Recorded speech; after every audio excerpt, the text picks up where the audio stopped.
The artist who allows himself to be led astray into the terrain of these cerebral speculations is lost.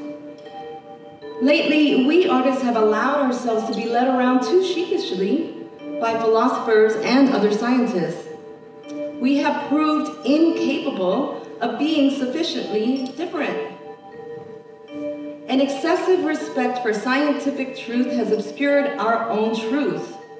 In our eagerness to understand reality, we forget that we are not here to understand reality, but only to express it.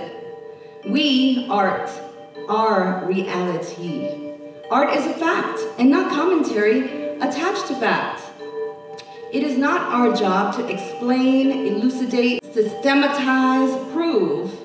We are the word that claims, this hurts me, this intrigues me, I like this.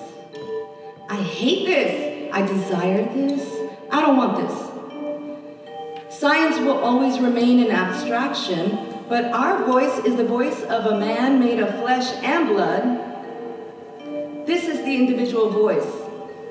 Not an idea, but a personality is important to us. We do not become real in the realm of concepts, but in the realm of people. We are and we must remain persons. Our role depends on the fact that the living human word not stop sounding in a world that is becoming more and more abstract.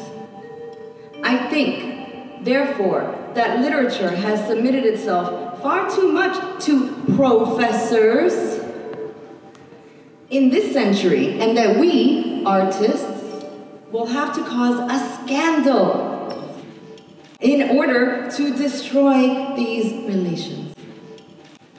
We will be forced to act arrogantly and brashly towards science to make our desire for an unhealthy flirting with formulas of scientific intelligence go away. We must oppose our own individual intelligence, our personal life, and our feelings as emphatically as possible to the truths of the laboratory. Maybe it would be better, therefore, if I did not try to understand Marxism and would allow the phenomenon to permeate me only as much as it is in the air that I breathe. Yet, such an intellectual escape would mean that I am not capable of resisting it as a concrete person. I must, therefore, enter into that alien kingdom as a conqueror who proclaims his own right. Here, I must say, I am not too interested in arguments and counter-arguments that two-step, in which wise men lose themselves as easily as any old lay person. Having the straightforward emotions of a man, I look at your faces when you speak, and I see how theory makes your face grimace.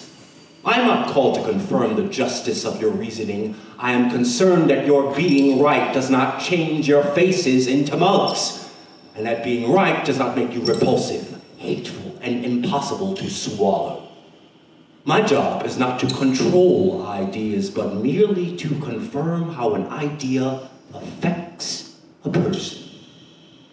An artist is he who says, "This man speaks wisely, but he himself is a fool," or "The purest morality issues from the lips of that man, but beware, for he himself cannot keep up with his morality and turns into a swine."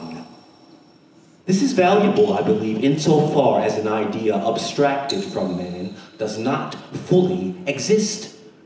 There are no ideas like embodied ones. There is no word that is not also flesh.